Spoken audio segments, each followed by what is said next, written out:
Hello everyone, आप देख रहे हैं चैनल अमीन इन्फो। पिछले 6 साल से मैं वीडियो रिकॉर्ड कर रहा हूं और ये एक ऐसा सेशन है एग्ज़ामिनेशन का डीयू का, जहां पर बच्चों के मैसेजेस बहुत आ रहे हैं कि सर मेरा मोबाइल फ़ोन पकड़ लिया गया, मैं चीटिंग करते हुए पकड़ा गया, अनफेयर मीन्स मेरे ऊपर लग गया। तो अब ये दिल्ली यूनिवर्सिटी का अनफेयर मीन्स जब आपके ऊपर लग जाता है तो आगे की क्या गतिविधियाँ होती हैं, आगे का क्या प्रोसेस होता है। आज की इस वीडियो में हम यही टॉपिक डिस्कस करेंगे। इसका इम्पैक्ट आपके मार्कशीट पर क्या पड़ता है, कब तक मार्कशीट ठीक हो सकती है, क्या आपको सज़ा मिल सकती है इस अनफेयर एक्टिविटी की। आज हम इसी टॉपिक के ऊपर डिस्कशन करेंगे। इससे पहले एक मैं आप लोगों को न्यूज़ देना चाहता हूँ। शहीद भगत सिंह कॉलेज है, वहाँ पर 5 बच्चों के अगेंस्ट कॉलेज ने कंप्लेन करी है कि उन्होंने कॉलेज की फ़िज़िकल प्रॉपर्टी को डैमेज किया है 2.5 लाख रुपए तक की। क्लासेस के जो कुछ मटेरियल होते हैं, स्मार्ट क्लासेस वगैरह, उसको डैमेज किया है 2.5 लाख प्रॉपर्टी को, जिसके अगेंस्ट बच्चों के अगेंस्ट कॉलेज के प्रिंसिपल ने कंप्लेन करी है। और तो इस तरह की चीज़ें आप लोग मत करिए, ठीक है। आप लोग अपना थोड़ा सा माइंड को उस लेवल पर रखिए, मैच्योरिटी के लेवल पर। प्लीज़ इस तरह की चीज़ों से बचिए। आप लोग स्टूडेंट हो, इस देश का भविष्य हो, तो please act like a mature person. अब बात आती है यूएफएम केस की। देखिए, अनफेयर मीन्स का क्या मतलब होता है। आप एग्ज़ामिनेशन हॉल में गए, ठीक है, आपके पास फ़ोन पकड़ लिया गया। अब आपके फ़ोन वो जेब में रखा हुआ है आपके, या आप उस फ़ोन से देखकर लिख रहे हो, वो सारी चीज़ें होती हैं। या फिर आपके पास से कोई कागज़ पकड़ लिया गया, ठीक है, चीटिंग करने के लिए आप कोई मटेरियल लेके गए, वो पकड़ लिया गया, वो भी आपके जेब में रखा हुआ है या फिर आपके हाथ में है, आप उसको देखकर लिख रहे हो। अब वो फ़र्क नहीं पड़ता कि वो जो मटेरियल है वो आपके क्वेश्चन पेपर से मैच हो रहा है या नहीं हो रहा। इसके अलावा दोस्तों, आप क्लासरूम के अंदर डिस्टरबेंस क्रिएट कर रहे हो और दूसरे बच्चों के लिए, या फिर आप इन्विजिलेटर से बदतमीज़ी कर रहे हो, ठीक है, या फिर आपने क्वेश्चन पेपर पर बहुत सारी चीज़ें ऐसी लिख दी जो नहीं लिखनी चाहिए आप लोगों को, या फिर आपने एडमिट कार्ड टेम्पर करा, एडमिट कार्ड में कुछ गड़बड़ करने की कोशिश करी, ठीक है। कोई भी ऐसी एक्टिविटी जो नहीं करनी चाहिए एक लॉजिकल ह्यूमन बीइंग को एग्जामिनेशन हॉल के अंदर, अगर वो एक्टिविटी आप करते हो तो ये अनफेयर मीन्स के अंदर आएगा। अब जब आपके ऊपर अनफेयर मीन्स लग जाता है तब क्या होता है।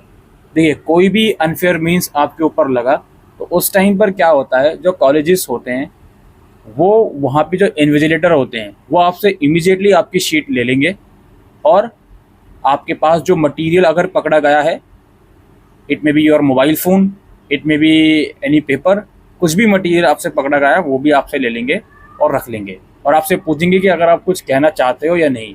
वहाँ पर जो भी आप कह रहे होगे वो बहुत इम्पैक्ट कर सकता है कि आपने ऐसा क्यों करा, क्या आप अपोलोजाइज़ करना चाहते हो, क्या आप गिल्टी फील कर रहे हो, वो सब चीज़ें आपसे पूछी जाती हैं, ठीक है। और ये सब चीज़ें हो गई, उसके बाद कहा जाता है कि आप चले जाओ। कुछ केसेस में ऐसा भी देखा गया है कि शीट ले ली जाती है, मटेरियल भी ले लिया जाता है और दूसरी शीट भी बच्चों को दे दी जाती है। लेकिन ज़्यादातर केसेस में दूसरी शीट नहीं दी जाती, आपसे शीट ले ली आपकी और जो मटेरियल आपसे मिला आपसे ले लिया, और कुछ 2-3 सवाल वो आपसे कर सकते हैं, आप उसका रीज़न देना चाहते हो तो दे सकते हो, अदरवाइज़ फिर आप घर अपने जा सकते हो। उसके बाद अगर कोई नेक्स्ट पेपर है आपका बचा हुआ तो वो आप देने आओ, सिंपल सा। वहाँ पर अगर आपने कोई भी इनडिसिप्लिनरी एक्शन नहीं करा तो कोई दिक्कत नहीं है, नॉर्मल सा अपना पेपर दो, घर चले जाओ। ये हो गया, आपके सारे पेपर ख़त्म। अब क्या होगा जी, आपके पास ईमेल आएगा, आपके पास ईमेल आएगा कि फ़लाँ डेट को फ़लाँ कॉलेज में फ़लाँ पेपर के अंदर आप ये करते हुए पकड़े गए थे, आपके ऊपर हम कुछ क्लॉज लगा रहे हैं, क्या आप इसका आंसर देना चाहते हो, आप इसकी अपील करना चाहते हो, तो आप यहाँ पे आके अपीयर होइए कि आपका क्या राय है इस बारे में, जो हम आपके ऊपर सज़ा आपको देना चाहते हैं। अभी सज़ा के ऊपर भी मैं आऊँगा, तो उसका जवाब देने के लिए फिर आपको बुलाया जाएगा। कब बुलाया जाएगा, जब आप एग्ज़ाम वाले दिन पकड़ लिए गए, ठीक है, कोई बात नहीं, बाकी सारे एग्ज़ाम्स भी आपने दे दिए, फिर आपके पास ईमेल आएगा एग्ज़ाम्स ख़त्म होने के बाद, कुछ टाइम के बाद।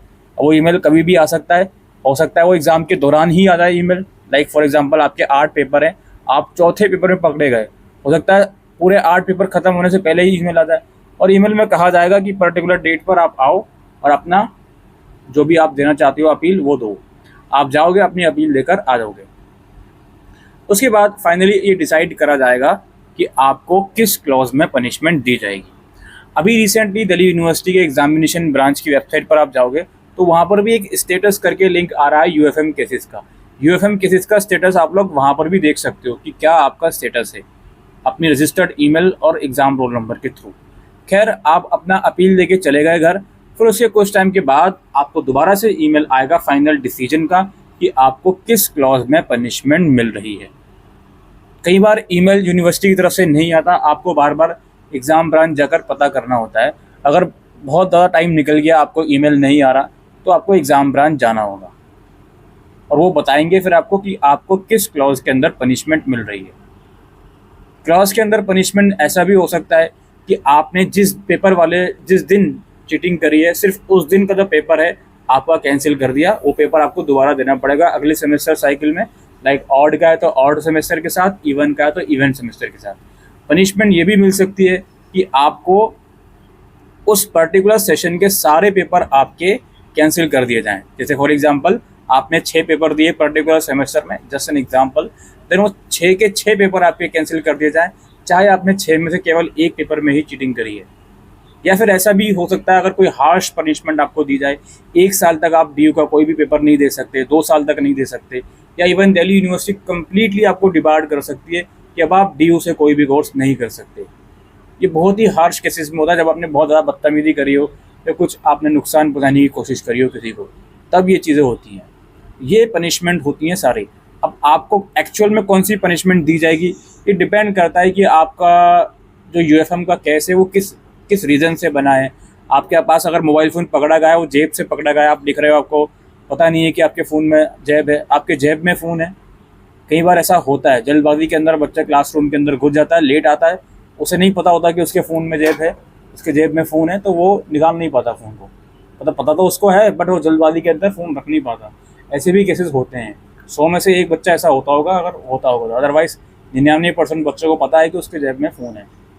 तो अगर ऐसा है कि आप फ़ोन जेब में रखा हुआ है, स्विच ऑफ है, वहाँ पे ऑन द स्पॉट जो भी वहाँ पे इन्विजिलेटर होते हैं उनकी क्या स्टेटमेंट गई है, वो बहुत ज़्यादा मैटर करती है कि उनकी क्या स्टेटमेंट गई है। जो आगे कमेटी के पास जो इन्विजिलेटर की स्टेटमेंट गई है, वो सारी चीज़ें बहुत मैटर करती हैं, समझ गए। या फिर अगर ये है कि आप फ़ोन से देखकर एक्चुअल में लिख रहे थे तो पूरा चीटिंग का ही केस है। हालांकि अगर आप फ़ोन से देखकर लिख रहे हो, ये चीटिंग का केस बन गया, तो इस कंडीशन में भी आपको पनिशमेंट ये मिल सकती है कि सिर्फ वही पेपर कैंसिल हो, सारे पेपर कैंसिल ना हो, ऐसा भी हो सकता है। ठीक है, तो ये टोटली डिपेंड करता है कि आपका एक तो बिहेवियर कैसा है, आपको जब अपील के लिए बुलाया जा रहा है आपका बिहेवियर कैसा है, क्या अपोलोजाइज बिहेवियर है आपका, आप माफ़ी मांग रहे हो इनसे नहीं, या काफ़ी स्ट्रिक्ट रूटली आप बात कर रहे हो टीचर्स के सामने। ये चीज़ें भी मैटर करती हैं। एक बार आपसे गलती हुई है तो उसको सुधारो, इस चीज़ को भी ध्यान में रखते हुए चलिएगा। बाकी एक और चीज़ मैं आपसे बताना चाहता हूँ, वो चीज़ें तो मैंने डिस्कस कर ली कि आपके ईमेल आएगा, फिर उसका रिप्लाई देने आप जाओगे, फिर फाइनली डिसीजन जो होगा वो आपको ईमेल पर बता दिया जाएगा और वो डिसीजन फाइनल होगा, उसके अगेंस्ट आप कुछ नहीं कर सकते। अब यहाँ पे मार्कशीट देखिए, ये सारी चीज़ें हो गई आप लोगों के साथ। फिर एक्चुअल में यूनिवर्सिटी ने अपना रिजल्ट निकाला, ठीक है। जब यूनिवर्सिटी अपना रिजल्ट निकालती है पर्टिकुलर सेमेस्टर का, अगर उस दिन तक भी आपका केस सॉर्ट आउट नहीं हुआ सब कुछ, तो आपकी जो मार्कशीट आएगी उसमें लिखा रहेगा कि result to be declared later, ठीक है। उसमें ये सब चीज़ें लिखी रहेंगी और वो हमेशा से इसलिए लिखी रहती हैं क्योंकि आपका यूएफएम का केस बना है। लेकिन अगर आपका एक्चुअल में सेमेस्टर के रिजल्ट आने से पहले सारी चीज़ें सॉर्ट आउट हो गई तो शायद वो चीज़ मार्कशीट पर रिफ्लेक्ट ना हो। अब अगर आपका जब ये लिखा आता है कि result yet to be declared later, तो वो जो मार्कशीट है वो आपकी सही कब होगी भाई? बाकी सारे सब्जेक्ट्स के भी तो पेपर दिए हैं मैंने, उसके ग्रेड्स कब शो होंगे? अगर मुझे पनिशमेंट मिल रही है कि सिर्फ एक ही सब्जेक्ट का पेपर कैंसिल हो, या अगर सारे सब्जेक्ट की भी पनिशमेंट मुझे मिल रही है, तो मार्कशीट पर शो तो हो कम से कम। वो कब शो होगा? वो कुछ टाइम के बाद शो होगा। वो नॉर्मल जब यूनिवर्सिटी का रिजल्ट डिक्लेयर होता है उस टाइम पर आपकी मार्कशीट नहीं शो होगी, उसके कुछ समय के बाद वो रिजल्ट आपका डिक्लेयर करा जाएगा वेबसाइट पर, देन आप उसको डाउनलोड करके देख पाओगे, ठीक है। और जो भी आपको सज़ा मिली है उसको आपको फॉलो करना पड़ेगा, चाहे वो एक पेपर कैंसिल हो, चाहे वो सारे पेपर कैंसिल हो।